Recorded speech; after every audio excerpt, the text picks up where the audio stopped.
வணக்கம். நான் உங்கள் ஜெயா.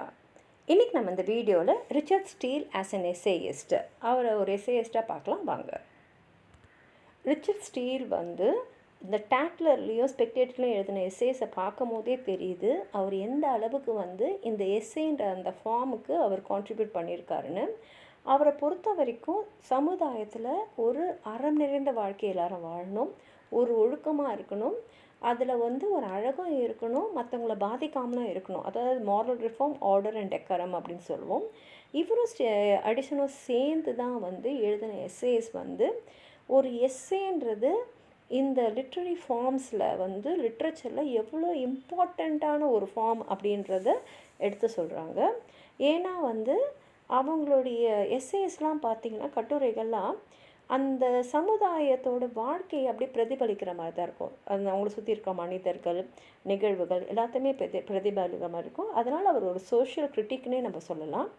அவருடைய எஸ்ஏயில் பார்த்திங்கன்னா இந்த சமுதாயத்தில் இருக்கக்கூடிய சீர்கேடுகள், தவறுகள் இதெல்லாம் வந்து ரொம்ப அருமையாக சட்டைரைஸ் பண்ணியிருப்பார். பொய் முகத்தை கிழிக்கிறது வந்து அவருக்கு வந்து கை வந்த கதைன்னு சொல்லலாம். ஏன்னா தேவையில்லாத பொய் முகத்தோடு நிறைய பேர் வந்து இருப்பாங்க. அவங்கக்கிட்ட ஒரு கன்னிங்னஸ் இருக்கும், ஒரு தற்பெருமை, வேனிட்டி இருக்கும், அஃபெக்டேஷன்ஸ் இருக்கும், இல்லாத ஒரு குணத்தை இருக்கிற மாதிரி காமிச்சிக்கிறதுலாம் இருக்கும். அதெல்லாம் வந்து களையிறத முக்கியமான ஒரு பொறுப்பாக எடுத்துகிட்டு அதே சமயத்தில் நல்ல அறம் நிறைந்த ஒரு வாழ்க்கையை வாழணுன்னா மக்கள் என்ன செய்யணும், சந்தோஷமாக இருக்கணும்னா மக்கள் என்ன செய்யணும், உண்மையான மகிழ்ச்சியை அவங்களும் அனுபவிக்கணும், அவங்கள சுற்றி இருக்கிறவங்களுக்கும் அதை அவங்க கொடுக்கணுன்னா அவங்க என்ன செய்யணும், இதெல்லாம் தான் அவர் சொல்லியிருப்பார் அவருடைய எஸ்ஏஸில். ஜென்ரலாக பார்த்திங்கன்னா நம்ம போடுற ஆடையிலேருந்து, நம்ம பேசுகிறதுலேருந்து, நம்மளுடைய நடவடிக்கையெல்லாம் கூட எப்படி சிம்பிளாக இருக்கணும், தேவையில்லாத டாம்பிங்கமோ படாடோமோ தேவையில்லை அப்படின்றது தான் அவருடைய எண்ணம். அவர் வந்து எப்போதுமே ட்ரூத், இன்னசென்ட், ஹானர், வர்ச்சு இதுதான் வாழ்க்கையோட முக்கியமான அம்சங்கள் அப்படின்றது தான் சொல்லுவார். அவர் வந்து நகைச்சுவையாக தான் வந்து அந்த காலத்தில் இருந்த பொலிட்டிக்கல் லிட்ரரி டிஸ்பியூட்ஸு, அப்புறம் ஜென்டில்மேன் அண்ட் லேடிஸை, புது புஸ்தகங்களில் வர நியூ பிளேயர்ஸ் எல்லாம் வந்து அவருடைய எழுத்து மூலமாக அறிமுகப்படுத்தினார். அதனால் அவர் ஒரு மாரல் மானிட்டர் ஆஃப் தட் ஏஜ்னு கூட நம்ம சொல்லலாம். ஸ்டீல் வந்து ரொம்ப ஒரிஜினலாகவும் இன்வென்டிவாகவும் இருப்பார். இப்போ அவர் தான் வந்து டேட்லரை வந்து முழுசாகவே ஃபார்ம் பண்ணார். அதில் இருக்கக்கூடிய சர் ராஜர் கேரக்டர் வந்து பலருடைய மனசையும் கவர்ந்த ஒரு கேரக்டர். அதையும் வந்து சஜஸ்ட் பண்ண அந்த ஐடியாவும் அவரது தான். அது மட்டும் இல்லாமல் ஸ்பெக்டேட்டரும் அப்புறம் ஒரு கிளப்பு எல்லா மெம்பர்ஸும் வந்து ஸ்டீலோட க்ரியேட்டிவ் இமேஜினேஷன் தான், அவருடைய கற்பனையில் உருவான கதாபாத்திரங்கள் தான். அது எல்லாமே ஒரு சமுதாயத்தில் இருக்கக்கூடிய வேறு வேறு கட்டத்தில், அதாவது சமுதாயத்தில் மேல்மட்டம், கீழ்மட்டம், அப்புறம் நடுத்தரம் அப்படின்னு சொல்கிறோம் இல்லையா, அந்த மாதிரி வாழ்க்கையில் பார்க்கக்கூடிய வித்தியாசமான மக்கள், வேறு வேறு தொழில் செய்கிறவங்க, இவங்கள பார்த்து தான் அவர் வந்து இந்த கதாபாத்திரங்கள்லாம் உருவாக்குனார். 2 பேருக்குமே, அதாவது அடிசன் அண்ட் ஸ்டீல் 2 பேருக்குமே ஒரே காமன் எய்ம் தான், சமுதாயத்தில் நல்ல விஷயங்களை கொண்டு வரணும், இருக்கிற தவறுகளை வந்து நம்ம எடுத்து சொல்லி அதை வந்து போக்கணும். இதுதான் அவங்க 2 பேருக்குமே இருந்தது. அதில் ஸ்டீலோட எஸ்ஏஸ் பார்த்திங்கன்னா ரொம்ப சின்சியராக, ஃப்ராங்காக, ஜெனுவனாக, கிட்டத்தட்ட ஆட்டோபயோகிராஃபிக்கலாக இருக்கும். அவர் வாழ்க்கையில் அவர் என்ன பார்த்தாரு, என்ன புரிஞ்சுக்கிட்டாரு, என்ன வந்து அனுபவம் அவர் அனுபவித்தார், அது மாதிரி தான் இருக்கும்.